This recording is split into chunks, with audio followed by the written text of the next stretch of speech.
The 6 hours of Spa. The second round of the FIA World Endurance Championship. 56,000 fans descended upon the famous Belgian circuit, with perfect weather to tackle its famous sweeping turns such as the Combe, Pouhon and the much fabled Eau Rouge. Last month at Silverstone, Audi crossed the finish line first, but the number 7 car was excluded post-race. A violation of the technical regulations discovered in post-race scrutineering disqualified the R18. It meant Marcel Fassler and his teammates have been eagerly awaiting a rematch at Spa. The good thing is we can go flat through Rouge if everything is fine. So that's always a challenge actually to go through that corner, because you know you go down, you see quite like a wall in front of you, and you really get prepared. And it's like after you just passed it, you're already looking for the next lap, so you enjoy it really lap by lap going down to Rouge.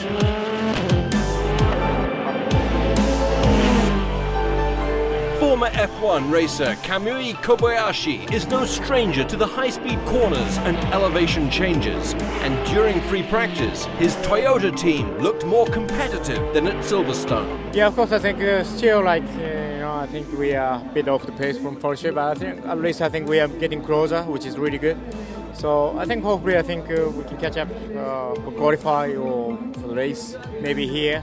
That would be great. I think we can be more confident for Le Mans, because that's one target for us is Le Mans. The 6 hours of Spa is considered the warm-up race for the 24 hours of Le Mans, and that was certainly on every driver's mind. You can feel that the tension in the team, it's getting closer now, like 5 or 6 weeks to go, so really looking forward now. Of course, we have an evolution on our car, not a revolution like the others. So for us, the steps will be smaller, but we still have this advantage from the last 2 years with our powertrain. So we will make everything to be successful again this year.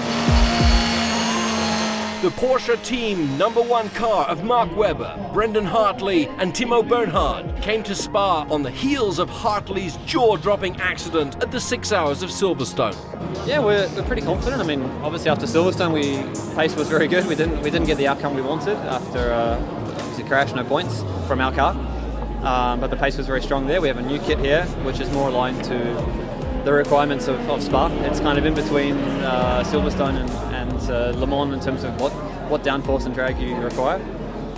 From testing so far, we're pretty confident for both quality and race in terms of pace. You never know what the competition shows you or what they're doing out there. Tyres is a bit of a topic here. It's not normally the case for our Michelin tyres, but actually no one expected such high track temps. Hartley's number 1 Porsche qualified on pole, but no one was expecting the insanity that would unfold over the 6 hours of racing.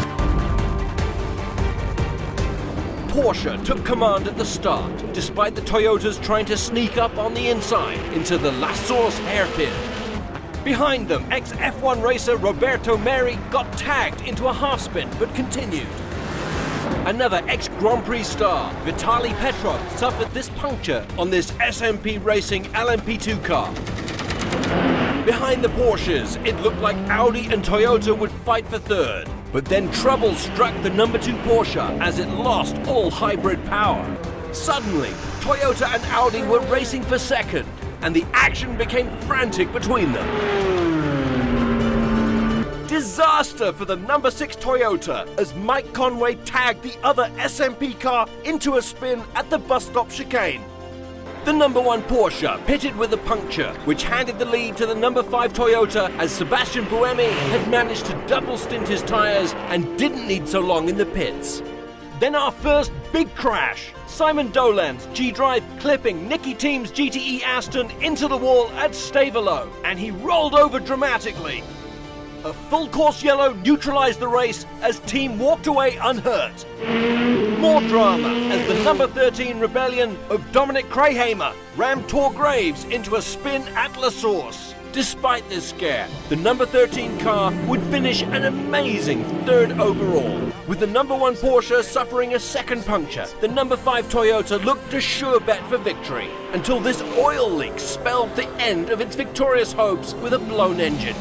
The number 8 Audi inherited the lead as the number 1 Porsche was sidelined for a front gearbox change, while the number 2 Porsche cruised around in second place, having lost 400 of its near 1,000 horsepower. But just as we thought there could be no more drama, Stefan Mucker suffered this horrendous crash at the most dangerous of corners, Eau Rouge. After suffering a huge impact, hospital checks gave him the all clear with just bruising and no broken bones. The number 7 Audi had lost time in the pits with a broken front floor, and its hopes of a podium finish were dashed when Marcel Fassler hit an LMP2 car at La Source. In GTE Am, a late pass by Pedro Lamy gave Aston Martin victory over Ferrari. But in the GTE Pro class, a late mechanical drama sidelined the number 51 Ferrari 488, giving victory to its sister car, the number 71. James Calado was distraught, knowing a win had slipped away with just minutes of the race remaining, and the other AF Corsa Run car was able to cruise to an inherited victory.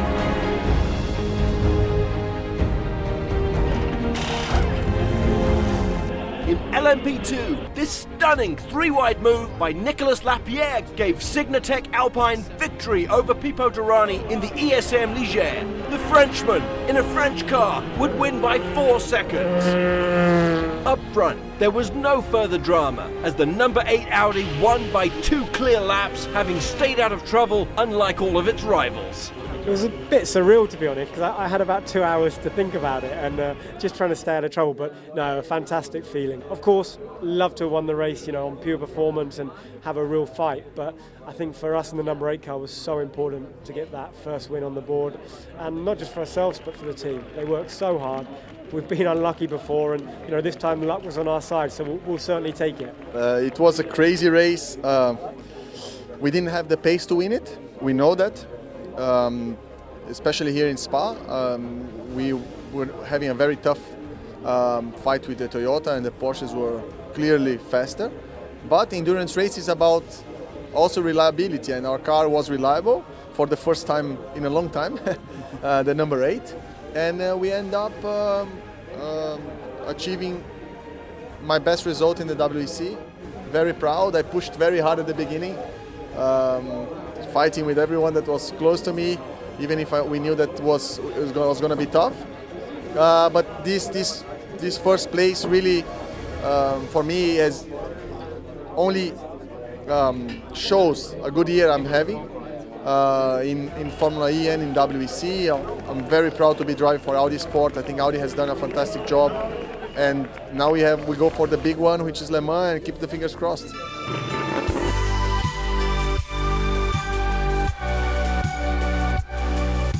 Next stop for the FIA WEC is the big one, the 24 Hours of Le Mans.